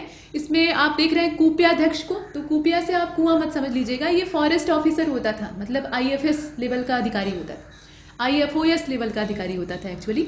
इसके बाद कोष्ठगाराध्यक्ष को आप देख रहे हैं, लंबी लंबी स्पेलिंग जो आप देख रहे हैं, ये हिंदी के शब्द हैं और ऐसे ही रहेंगे, क्योंकि यही इनका मूल रूप है, उस जमाने में अंग्रेजी थी नहीं। अब यहाँ देखिए, कोष्ठगाराध्यक्ष ये सुपरिटेंडेंट ऑफ ट्रेजरी होता था। इसके बाद आप देख रहे हैं यहाँ पे आयुधगाराध्यक्ष को, तो आयुध मतलब होता है वेपन यानी हथियार, तो ये वेपन फैक्ट्री और वेपन जो स्टोरेज होता था, कारखाना होता था, उसकी देखरेख करता था। आर्मरी का ये सुपरिटेंडेंट, माफ कीजिएगा, सुपरिटेंडेंट होता था आर्मरी के लिए, ठीक है। इसके बाद आप शुल्काध्यक्ष को देख रहे हैं, ये ट्रेड टैक्स का कलेक्टर होता था, ठीक है। ट्रेड टैक्स यानी व्यापार पर जो टैक्स लगता था उसको ये कलेक्ट करता था या करवाता था। इसके बाद आप सूत्राध्यक्ष को देखिए, सूत्र मतलब होता है धागा, संस्कृत का शब्द है, सूत हम लोग बोलते हैं तद्भव में, और धागा यानी थ्रेड, तो ये कताई बुनाई जो हैंडलूम का काम होता था या जो वीविंग का वर्क होता था उसकी देखरेख करता था। अच्छा, अब यहाँ पे आपने अक्षपटलाध्यक्ष तक देखा था। रथाध्यक्ष जो था ये रथों की देखरेख करता था, जो चैरियट्स होते थे उनको ये मैनेज करने का काम करता था। इसके बाद आप देख रहे हैं इसमें पदाध्यक्ष, तो जो इन्फेंट्री थी यानी पैदल सेना थी उसकी देखरेख का काम था इसका। पर्णियाध्यक्ष जो था ये इंचार्ज होता था ट्रेड, प्राइस फिक्सेशन और sales of goods produce by state run manufacturing units, इन सब का मैनेजमेंट करने का इसका थोड़ा सा काम जो है वो डाइवर्स है, तो इस हिसाब से ये देखता था। इसके बाद रूपदर्शक या रूपयाध्यक्ष भी इसको कहा जाता था। रूपदर्शक का मतलब है रूप का दर्शन करना, तो किसका रूप ये देखता था? क्वाइंस का। जो मिंट में सिक्के ढाले जाते थे तो वहां से निकल कर आते थे, या बाजार में जो सिक्के घूम रहे हैं उसमें ये देखता था कि कहीं मिलावट तो नहीं है, शुद्ध सिक्के ही हैं या फिर कुछ मिलावटी मुद्रा आ गई, इसकी देखरेख वो करता था। लवणाध्यक्ष जो था ये नमक का डिपार्टमेंट संभालता था, साल्ट डिपार्टमेंट। आगे बढ़ते हैं और देखिए इसमें लौहाध्यक्ष को, लोहा भरपूर मात्रा में मगध एम्पायर में था, तो लौहाध्यक्ष ये मेटलर्जी का ऑफिसर होता था। ऐसा नहीं कि सिर्फ लोहा ही देखता था, मेटल जितने भी हमें माइनिंग से प्राप्त होते थे उसका शोधन होता था। उस जमाने में भी लोग मेटलर्जी जानते थे, तो ये मेटलर्जी वाले काम को नियंत्रित रखता था। इसके बाद आप देख रहे हैं लक्षणाध्यक्ष को, क्वाइन मिंटिंग का काम ये करता था, मतलब करवाता था, ये खुद नहीं करता था, उसकी निगरानी करता था। विविताध्यक्ष का काम था ग्रासलैंड का मैनेजमेंट, और मुद्राध्यक्ष जो होता था ये रिस्पॉन्सिबल होता था पासपोर्ट इश्यू करने का। मतलब आप देखते हैं ना कि कस्टम लगता है और पासपोर्ट के लिए अलग से एक ऑफिस होता है जहाँ पे ये पारपत्र यानी पासपोर्ट जो है, वीजा जो है, इन सब का हैंडल किया जाता है। तो उस तरीके का जो डिपार्टमेंट था वो इसका था। कौन आ रहा है कौन जा रहा है इसका पूरा ये नियंत्रण रखता था। इसके बाद आप देखें पत्तनाध्यक्ष को, तो हेड ऑफ पोर्ट्स होता था, पत्तन यानी बंदरगाह यानी पोर्ट। इसके बाद आप देखें संस्थाध्यक्ष को, सुपरिटेंडेंट ऑफ मार्केट होता था। जैसे आप देखते हैं बाद में मेडिवल टाइम पीरियड में शहनाई मंडी, उसी टाइप का होता था ये, उसी टाइप का नहीं बल्कि इसके टाइप का शहनाई मंडी होता था, ये कहना चाहिए। इसके बाद नवाध्यक्ष, ये शिपिंग और जो मैरीन एरिया है वहां पे समुद्री नियंत्रण रखता था। तो आप देख पा रहे हैं कि इसमें कितने रंग बिरंगे पद हैं। मतलब कितना सुगठित ये एडमिनिस्ट्रेशन रहा होगा। इतने सारे डिपार्टमेंट इसमें बने हुए हैं, इतने सारे लोग हैं जो कि अलग अलग सेगमेंट को संभाल रहे हैं, तो निश्चित रूप से इसे तोड़ना आसान नहीं था। अब यहाँ पे हम प्रोविंशियल एडमिनिस्ट्रेशन को देखेंगे और इसमें मौर्यन पीरियड में अगर हम देखें तो इनिशियली एम्पायर को 4 प्रोविंसेस में डिवाइड किया गया था और ये पूरे एडमिनिस्ट्रेशन को इफिशिएंट बनाने के लिए किया गया था। दक्षता होनी चाहिए, नहीं तो प्रशासन जो है वो बेकार हो जाएगा, जैसे आजकल होता है। आजकल प्रशासनिक ढांचा है तो बढ़िया, लेकिन वो एक तो इंग्लिश फॉर्मेट में है, मतलब अंग्रेजों का ही जो ढांचा है उसी पर हम काम कर रहे हैं। यहाँ तक कि हमारा कॉन्स्टिट्यूशन भी आधा उसी पर आधारित है। और उसके बावजूद ये है कि करप्शन फैला हुआ है, तो करप्शन को दूर करने का कोई उपाय नहीं सूझता है। और न सिर्फ अधिकारी करप्ट है, वो तो बदनाम होते हैं बेचारे खामखा, असली तो करप्शन नेताओं में व्याप्त है। तो उसको कौन दूर करे, क्योंकि सत्ता उन्हीं की मुट्ठी में होती है। नेता जो है जीते हैं तो निश्चित तौर पे सत्ता उन्हीं के हाथ में। तो वो करप्शन उस जमाने में नहीं था और इसीलिए जो एडमिनिस्ट्रेशन है वो आगे बढ़ता है। अब यहाँ आप देख रहे हैं कि मौर्यन पीरियड में 4 जो प्रोविंस थे शुरुआती दौर में, और बाद में अशोक के समय में, अशोक का जो टेन्योर था उस समय 5 हो जाते हैं, टोटल 5। कौन कौन से हैं? प्राची है, उत्तरापथ है, दक्षिणापथ है, अवंती राष्ट्र है और कलिंग है। कलिंग जो है वो अशोक के द्वारा जोड़ दिया जाता है। The capital of Uttarapath was Takshashila. Uttarapath जो आज का आप देखते हैं ना ग्रैंड ट्रंक रोड यानी जीटी रोड, नेशनल हाईवे, तो पहले के समय में भी वो राजमार्ग था। ऐसा नहीं कि शेरशाह सूरी ने उसको इजाद किया था, वो रास्ता तो पहले भी था और उससे बड़े पैमाने पर आवागमन होता था। अटक से लेकर कटक तक उसका विस्तार था। तो शेरशाह सूरी ने उसको थोड़ा और डेकोरेट कर दिया, मतलब अच्छे से चौड़ा करवा दिया, किनारे सराय वगैरह बनवा दी और पेड़ लगवा दिए, कुएं खुदवा दिए, ताकि सुविधा हो, आने जाने वाले लोगों को सुविधा हो। तो अच्छा काम तो उसने किया, लेकिन इजाद नहीं किया था। इजाद करने का काम ये पहले से हुआ था। तो उत्तरापथ ये मौर्यों के समय से था। वैसे ही जैसे आप हाईवे देख रहे हैं नॉर्दर्न रीजन में, वैसे ही साउदर्न रीजन में दक्षिणापथ हुआ करता था। दक्षिण में हाईवे था। हालांकि आप देखते हैं कि इसमें कांटे ज्यादा थे, मतलब जंगली एरिया से घिरा हुआ था।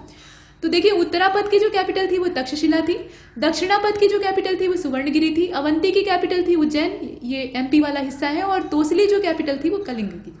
पाटलिपुत्र ये प्राची, प्राची मतलब होता है पूर्व दिशा, तो पूर्वी जो क्षेत्र था उसकी कैपिटल पाटलिपुत्र थी और ये सेंट्रल कैपिटल थी।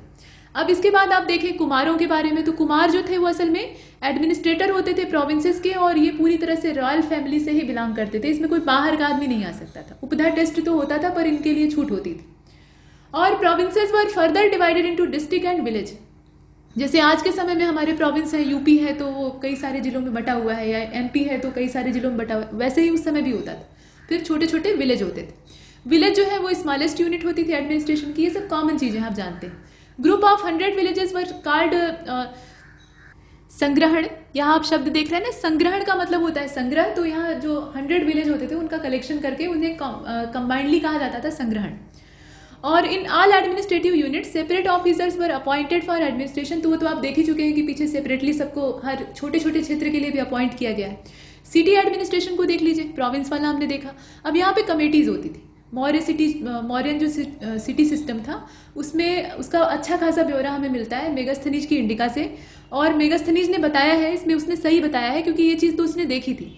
6 कमेटीज होती थी, मतलब सिटी एडमिनिस्ट्रेशन को हैंडल करने के लिए, बढ़िया से मेंटेन रखने के लिए 6 कमेटी होती थी और इन 6 कमेटी के माध्यम से इसका फंक्शन चलता था। तो इसमें फर्स्ट कमेटी जो थी वो इंस्पेक्शन का काम करती थी, जो इंडस्ट्रियल एरिया था उसके लिए, मतलब इंस्पेक्टर वहाँ होते थे, वो इंस्पेक्शन करते थे और ये पूरा इंडस्ट्रियल सेक्टर इनके कमांड में होता था। सेकेंड कमेटी जो थी ये overseeing foreigners visiting the area, कोई विदेशी आकर हमारे क्षेत्र में घूम रहा है, क्यों आए हो, कैसे आए हो, प्रश्न पूछते थे, तो वो चीज़।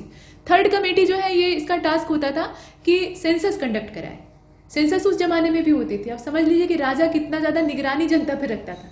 सेंसस काउंट करवाने का मतलब क्या है कि नागरिक अपने कितने हैं और पराये कितने हैं, ये इसका मतलब है।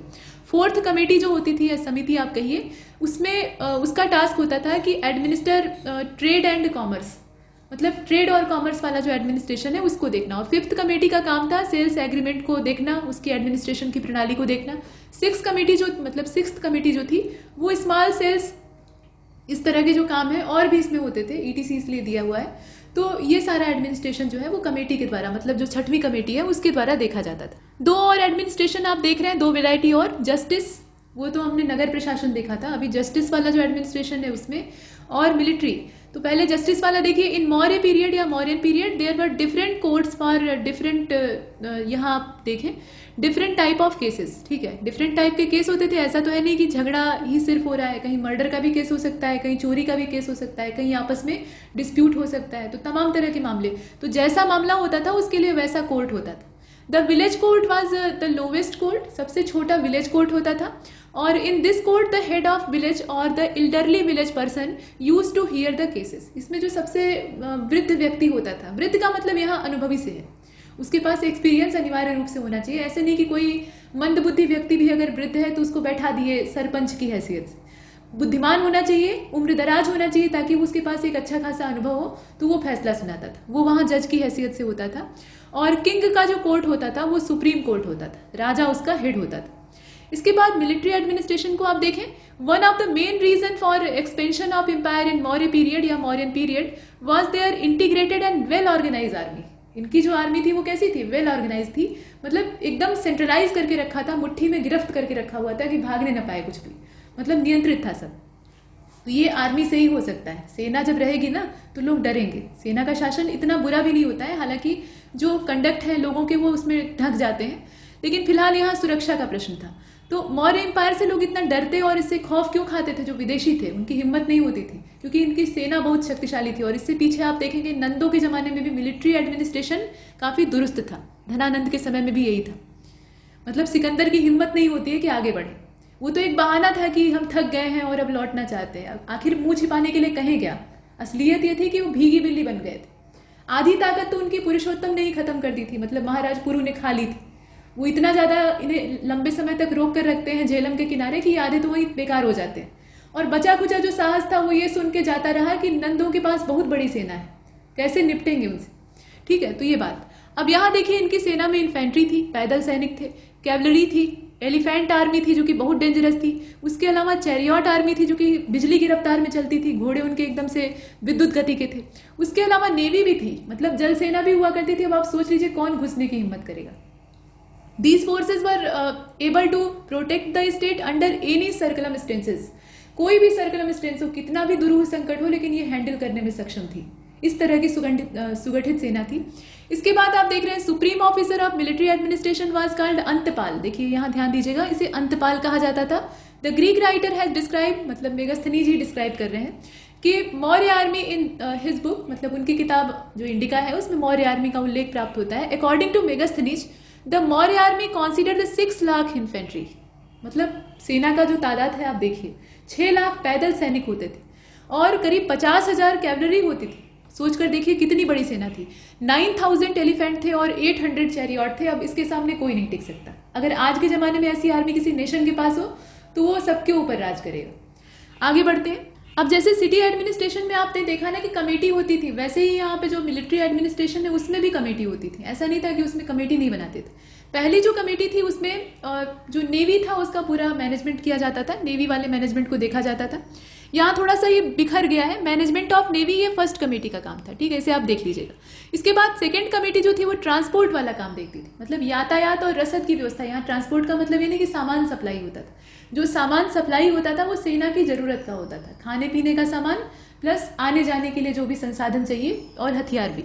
इसके बाद थर्ड कमेटी जो थी वो इन्फेंट्री की पूरी देखरेख करती थी, मतलब इसमें क्या जरूरत है, क्या कमी है, ये सब देखने का काम।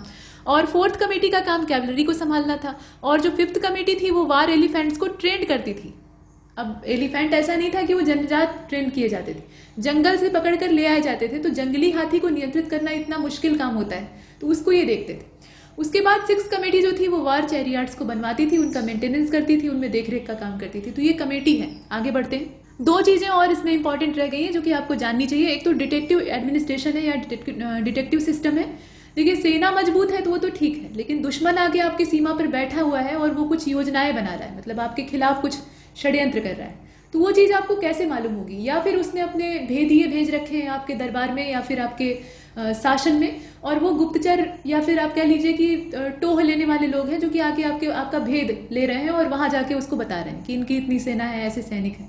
तो इस तरह के लोगों से बचने के लिए चंद्रगुप्त मौर्य के पास, या आप कह लीजिए कि मौर्यन एम्पायर के पास, बहुत अच्छे क्वालिटी के डिटेक्टिव होते थे। संस्था और संचरा नाम की 2 एजेंसी हुआ करती थी जो कि इंटेलिजेंस का काम संभालती थी।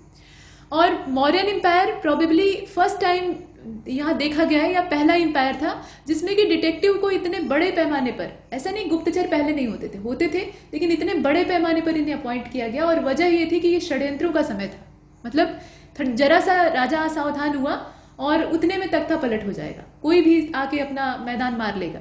ठीक है, तो लार्ज स्केल पे इन्हें अपॉइंट किया गया। और role of detective was very important to protecting the state from internal rebellion and external aggression. Internal rebellion भी तो हो सकता है, आप जिन्हें दबाने की कोशिश कर रहे हैं वो आपके खिलाफ बगावती हो सकते हैं, तो उन्हें समय रहते सबक सिखाया जाए, इसके लिए गुप्तचर होते थे। प्लस जो एक्सटर्नल एग्रेशन था वो तो अनिवार्य था, उसमें डिटेक्टिव का होना जरूरी था। They used to furnish information related to the security of state to army. Significantly during this period, women also used to do this work. अब आप सोचिए, महिलाओं को इसमें नियुक्त किया जाता था और महिलाओं की स्थिति उस समय बहुत अच्छी नहीं कही जा सकती है, लेकिन एक चीज़ है, देखिए महिलाओं को डिटेक्टिव बनाने का या इंटेलिजेंस में शामिल करने का फायदा ये था कि इनके ऊपर आसानी से कोई शक नहीं करता था, मतलब इन्हें उतनी शक की निगाह से नहीं देखते थे, तो इनका काम आसान हो जाता था। अच्छा देखिए यहाँ पे इन मौर्य पीरियड या Mauryan period 2 intelligence institutions named संस्था एंड संचरा, वो बताया आपको। तो यहाँ तक हमने डिटेक्टिव प्रणाली को देखा। अभी रेवेन्यू एडमिनिस्ट्रेशन को देखिएगा। तो करेंटली कार्ड, माफ कीजिए, करेंसी कार्ड पण, ठीक है, ये जो करेंसी थी इसको पण कहा जाता था, या पण आप कह लीजिए, ये प्रीवैलेंट थी पूरे मौर्यन पीरियड में, ये इनकी मुद्रा हुआ करती थी। Employees were paid in this currency, जो एम्प्लॉय होते थे उनको भी नगद वेतन दिया जाता था, इसका मतलब ये है, तो पण में ही वेतन दिया जाता था। और the main source of income in the Maurya empire was revenue from agriculture and other land taxes. उपजाऊ जमीन थी, जिस एरिया में इनका रूल था पूरी उपजाऊ जमीन थी, तो यहाँ से भरपूर मात्रा में एग्रीकल्चर से उन्हें रेवेन्यू मिलता था, प्लस जो अनदर लैंड टैक्सेस होते थे वहां से भी ये वसूली करते थे। दुर्ग, राष्ट्र, सेतु, वज्र, सीता, प्रणय, हिरण्य टैक्स, वर्तनी टैक्स, पिंड कर, इस प्रकार के जो तमाम टैक्स हैं ये कलेक्ट किए जाते थे, और ये जो गांव होते थे वहां से वसूले जाते थे या नगरों से लिए जाते थे। अब इसके बाद आप देखिए 1/4 और 1/6 of total production on cultivable land was collected as land revenue और रेंट। तो इसका जो अमाउंट है वो आपको पता होना चाहिए। और in many areas irrigation facility were provided by the state, 1/3 taxes was collected from such areas. तो ऐसे एरिया जहाँ पे राज्य के द्वारा सिंचाई की सुविधा उपलब्ध कराई जाती थी, तो वहां पर उसके लिए भी टैक्स लिया जाता था और उससे जनता का भला किया जाता था। कुल मिलाकर तो टैक्स तो लेना ही पड़ेगा और जनता को टैक्स देना पड़ेगा, यहाँ तक हमने देखा। अब आइए थोड़ा सा IR यानी इंटरनेशनल रिलेशन वाले सेक्टर को देख लेते हैं, मतलब इसमें कौन कौन से संस्थान है, इंस्टीट्यूशन है। अब यूरोपियन यूनियन जो है ये एक पॉलिटिकल इकोनॉमिक यूनियन है, मतलब पॉलिटिकल जो मामले हैं उसको देखना इसका काम है, प्लस इकोनॉमिक जो मैटर है उसमें ये इन्वॉल्व रहता है। और इसमें कुल मिलाकर 27 मेंबर्स हैं, मतलब 27 मेंबर स्टेट्स हैं असल में, that are located primarily in Europe. चूंकि इसका नाम ही है यूरोपियन यूनियन, तो यूरोप की ही कंट्रीज है जो कि इसकी मेंबर है। यूरोजोन इज अ मैंडेटरी, माफ कीजिए, monetary union establish in 1999, coming into full force in 2002, that is composed of 19 EU members यानी European union members states that used to euro currency. तो इनकी जो करेंसी है उसे आप देख रहे हैं, वो कौन सी करेंसी है, वो यूरो करेंसी है। संख्या सदस्यों की आप अनिवार्य रूप से याद रखिएगा, पहले तो वही पूछा जाता है। इसके बाद देखिए in 2020 the United Kingdom become the only member state to leave the EU। ये 2020 में इनकी सदस्यता को त्याग चुका है, तो अपनी ऐच्छिक सदस्यता है, आप छोड़ भी सकते हैं। ऑस्ट्रेलियन ग्रुप को देखिए, यहाँ जो ये है ये कंप्लीट नहीं है, ये हम लोग अगले मतलब आगे की टेबल में कंप्लीट कर लेंगे। ये नीचे वाले को देखिएगा, ऑस्ट्रेलियन ग्रुप को, और साथ में यहाँ पर EU के बारे में कुछ और इन्फॉर्मेशन है, उसको भी हम देखेंगे। तो पहले ये EU वाला कंप्लीट कर लेते हैं। देखिए ये जो है ना, ये पूरी तरह से जो यूरोपियन कोल और स्टील कम्युनिटी है उसको उसके ओरिजिन के तौर पे देखा जा सकता है, मतलब इसमें तरह तरह की चीजें हैं। असल में बात यह है ना कि ये दोनों जो आप यहाँ ऑर्गेनाइजेशन देख रहे हैं, एक तो स्टील कम्युनिटी को देख रहे हैं, दूसरा इकोनॉमिक कम्युनिटी को देख रहे हैं, मतलब ECSC और EEC। तो इन दोनों को कंबाइंड करके एक संयुक्त संस्था बनाई गई है जो कि है यूरोपियन यूनियन। और रिस्पेक्टिवली बाई 1951, यहाँ आप देख रहे हैं क्रम से, 1951 treaty of Paris and 1957 treaty of Rome. तो ये दो जो ट्रीटी हुई थी उन्हीं के माध्यम से इसको मर्ज करके एक नया संस्था बनाया गया।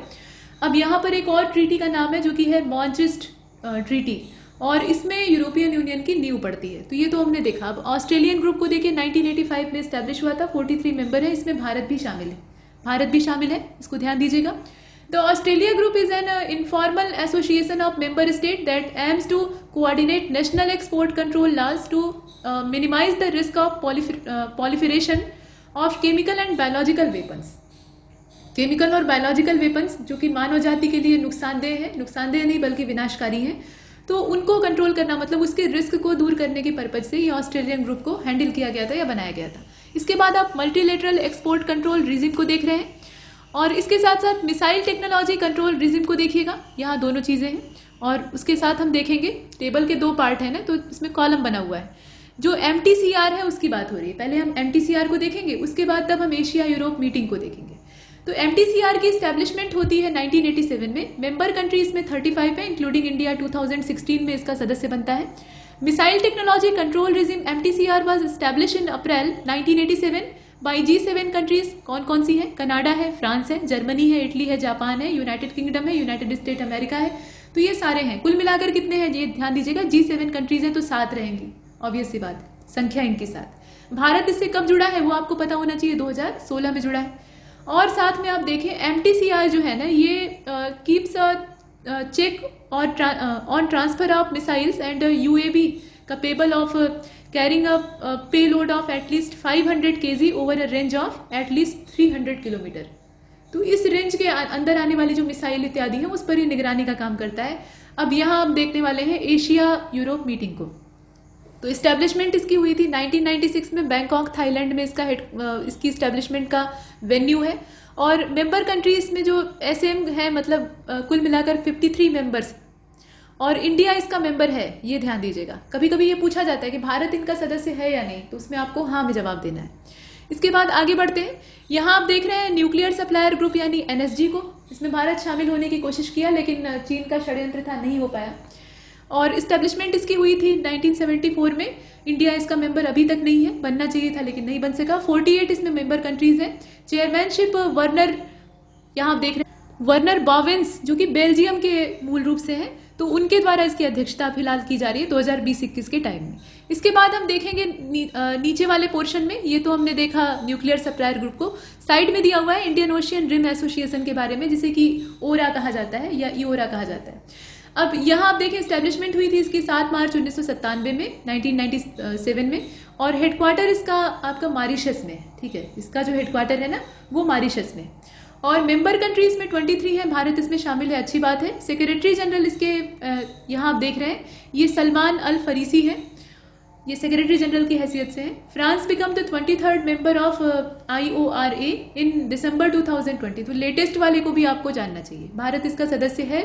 अब G7 की ओर चलते हैं और G7 में देखिए कि 1975 में ये एस्टैब्लिश हुआ था। यूनाइटेड किंगडम मेंबर इसमें देखा जाए तो यूनाइटेड स्टेट इसका सदस्य है, उसके अलावा जर्मनी इसका सदस्य है, जापान इसमें है, यूनाइटेड किंगडम भी इसमें है, कनाडा भी है, इटली भी है और फ्रांस भी है। ये सारे इसके मेंबर हैं। G7 7 हैं टोटल। और 24 मार्च 2014, यहाँ कुछ खास बात है देखिएगा।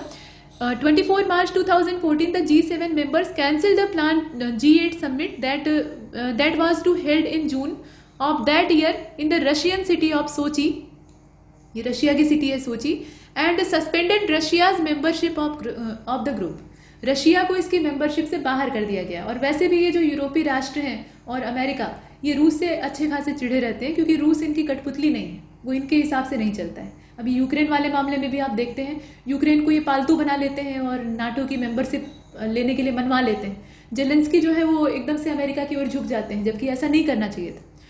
तो कुल मिलाकर संघर्ष होता है और रशिया की जितनी टांग खींचना चाहते हैं उतनी ये लोग खींचते हैं, लेकिन उसके बाद भी व्लादिमीर पुतिन जो है वो हार नहीं मानते हैं। तो कुल मिलाकर इसमें अपना अपना दृष्टिकोण है, लेकिन कहने का तात्पर्य ये है कि ये जो मित्र राष्ट्र वाली हैसियत है ना इनकी, वो सेकेंड वर्ल्ड वार से चल रही है और ये प्लान बनाने में एक्सपर्ट हैं, षड्यंत्र करने में एक्सपर्ट है। अब आगे चलते हैं। लोग ये कहते हैं कि जर्मनी जो है वो सेकेंड वर्ल्ड वार में सबसे ज्यादा विनाशकारी था, वो ठीक है, लेकिन उसको खतरनाक बनाया किसने था? अमेरिका ने। आप देखते हैं कि वर्साई की संधि होती है, कितना अपमान जर्मनी का होता है। तो हिटलर और क्या करता? उसकी जो विचारधारा थी वो पक्का देशभक्त था और अपने देश से प्रेम करने की वजह से वो भड़क जाता है एकदम से, और उसकी वजह से वो एक तानाशाह की हैसियत से आगे आता है। तो आगे बढ़ते हैं। अब यहाँ पे एशिया कोऑपरेशन डायलॉग को आप देखेंगे, 18 जून 2002 का समय है। सेक्रेटरीट इसका कुवैत सिटी में है, मतलब स्टेट ऑफ कुवैत, और साथ में आप देखें सेक्रेटरी जनरल को, तो इसके जो सेक्रेटरी जनरल हैं ये एशिया कोऑपरेशन डायलॉग है, ध्यान दीजिए। इनका नाम थोड़ा विचित्र है, पोर्नचाई दान विविथाना, ये इनका नाम है, ठीक है, इन्हें आप देखें और भूलिएगा नहीं।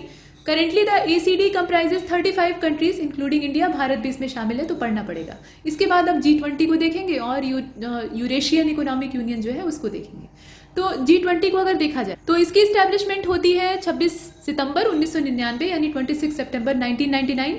G20 मेंबर कौन से हैं, अच्छी खासी इनकी संख्या है, बार बार लिख कर रट लीजिएगा। इसमें अर्जेंटीना है, मतलब 20 सदस्य होने चाहिए ना, तो आप एक एक करके देखिए। अर्जेंटीना है, उसके अलावा आप देखें इसमें ऑस्ट्रेलिया भी सदस्य है, ब्राजील भी है, कनाडा भी है, चाइना भी है, यूरोपियन यूनियन इसका मेंबर है, प्लस फ्रांस, जर्मनी ये सब है, भारत भी इसमें शामिल है। इसके अलावा इंडोनेशिया, इटली, जापान, मैक्सिको, रूस, सऊदी अरेबिया और साउथ अफ्रीका, साउथ कोरिया, तुर्की, यूनाइटेड किंगडम और USA यानी यूनाइटेड स्टेट ऑफ अमेरिका, ये सब इसके मेंबर हैं।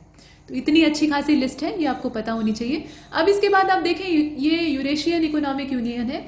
अब इसमें एस्टेब्लिशमेंट होती है 2015 में 1 जनवरी यानी नए साल के दिन। मॉस्को रशिया जो है वहां पे इसका एडमिनिस्ट्रेटिव सेंटर है। 5 कंट्रीज इसकी मेंबर हैं और रिपब्लिक कौन कौन सी है वो मालूम होना चाहिए ना। तो इसमें आप देखें कि रिपब्लिक ऑफ आर्मेनिया, ठीक है, यानी आर्मेनिया का जो रिपब्लिक है वो इसमें सदस्य है। रिपब्लिक ऑफ बेलारूस इसमें मेंबर है, रिपब्लिक ऑफ कजाकिस्तान, किर्गिजिस्तान और साथ में जो रशियन फेडरेशन है वो इसमें शामिल है। तो कुल मिलाकर 5 कंट्रीज की सदस्य है। अब यहाँ पर हम देखेंगे वाक्यांश के लिए एक शब्द का पार्ट 1, इसका पार्ट 2 आप आगे अगला जो लेक्चर है उसमें कवर करेंगे।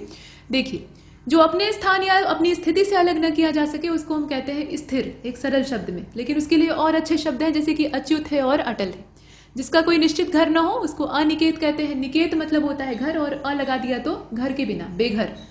अब ये ईश्वर के लिए भी पर्यायवाची माना जाता है। तो अनिकेत का मतलब ये नहीं कि ईश्वर जो है वो बेघर है, इसका मतलब ये है कि उनका निवास हर जगह है, उनको किसी घर की आवश्यकता नहीं है। और देखिए, आप शरीर के लिए जितना धन आवश्यक हो उससे अधिक अगर न लिया जाए तो इस चीज को क्या कहते हैं, अपरिग्रह कहते हैं। और आजकल लोग अपरिग्रह का पालन कतई नहीं करते, जितना मिल जाए उतना अच्छा।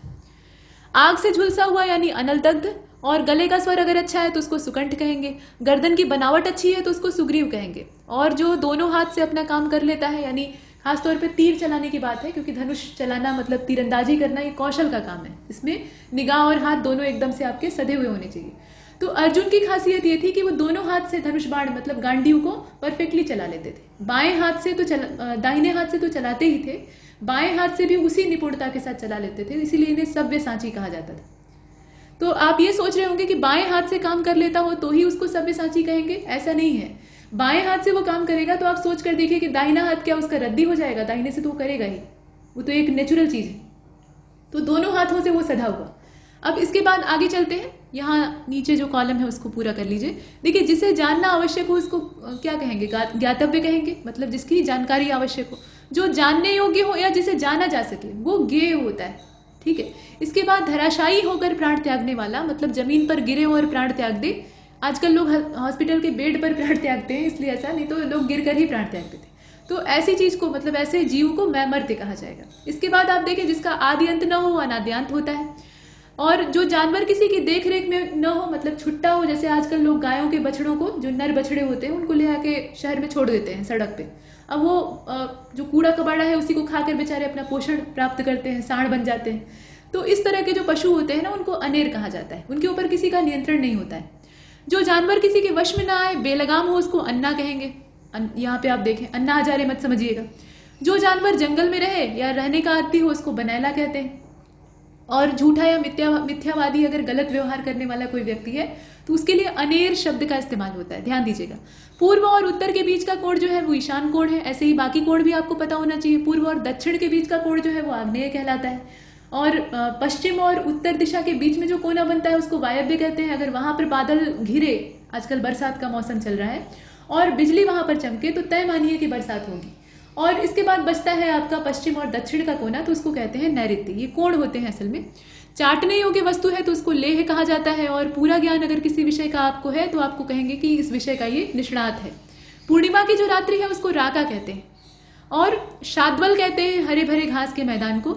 युद्ध के समय जब वीर प्रस्थान करते हैं तो उनके उत्साह को बढ़ाने के लिए प्रयाण गीत गाया जाता है, वीरुदावली गाई जाती है। जिसका अहंकार चूर्ण हो गया हो वो आंत गर्व कहलाता है। और जो कार्य किसी दूसरे प्रधान कार्य को करते ही ऐसे ही निपट जाए उसको हम कहते हैं अनुषंगिक। जैसे कि आप तैयारी कर रहे थे यूपीएससी की और उसी में आपका जीएस बढ़िया तैयार था, आपने पीसीएस का एग्जाम दिया, आप क्वालिफाई कर गए, एसडीएम बन गए, तो ये जो है ये अनुषंगिक कार्य हो गया, आपने एक्स्ट्रा उसमें कोई मेहनत नहीं की। अब इसके बाद आप आगे देखें, देवता या भूतादि द्वारा होने वाला दुख जो है वो आधिदैविक है।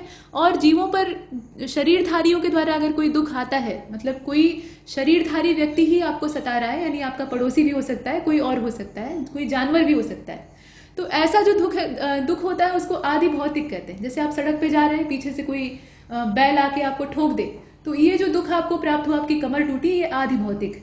और कोई भूत प्रेत आपको जकड़ा हुआ है और किसी ऊपरी साये की आपको आशंका हो रही है और आपकी ओझाई चल रही है, तो ये जो प्रक्रिया है इसको आधिदैविक कहा जाता है। अच्छा, अब ये जो कॉलम है इसके दूसरे हिस्से को देखिए, यहाँ पर जल्दी जल्दी देख लेते हैं। ये यहाँ से शुरू होता है, जिसकी दाढ़ी मूछ नहीं निकली हो उसको अजात शमशु कहते हैं। और हाथी के सूंड के समान अगर किसी महिला की जांघ है तो उसको कहेंगे करभोरू। पूर्व जन्म में किए हुए कर्मों का फल जो है उसको कर्म विपाक कहा जाता है। विपाक मतलब होता है परिणाम। और जिस स्त्री का एक संतान सिर्फ हो, चाहे लड़का चाहे लड़की, उसके बाद कुछ और ना पैदा हो, मतलब इकलौती संतान, तो ऐसी जो स्त्री होती है उसको काक बंध्या कहा जाता है। मतलब कौवे ने उसको चारों ओर से ऐसे चक्कर उसका लगा दिया है, तो उसका जो कोख है वो बंध गया है, मतलब वो और बच्चे नहीं पैदा कर सकती। अब इसके बाद आगे देखते हैं, तो इस हिसाब से अगर देखा जाए तो ज्यादातर जो किंगडम थे उसमें एक ही ज्यादातर संतानें होती थी। ठीक है, अब इसके बाद कृतागत। कृतागत जो शब्द है वो शास्त्री व्यक्ति जो होता है, मतलब शास्त्रों का ज्ञाता, उसके लिए इस्तेमाल होता है। गुरु की हत्या अगर कर दे या गुरु से अगर कोई विश्वासघात कर दे कोई मनुष्य, तो उसको गुरुघ्न कहा जाएगा। और खुद गुरु बनकर दूसरों से अपनी पूजा करवाए, यानी महागुरु बन जाए, जो गुरु घंटाल होते हैं। ये सच्चे गुरु नहीं होते, आजकल के जो धर्म गुरु लोग फैले हुए हैं उस टाइप के, कि प्रवचन कर रहे हैं, उनको माला फूल ऐसे चढ़ाया जा रहा है जैसे भगवान का अवतार वही है, इस टाइप का दिखावा करते हैं। तो ये जो प्रक्रिया है ना, इसको गुरुडम कहा जाता है।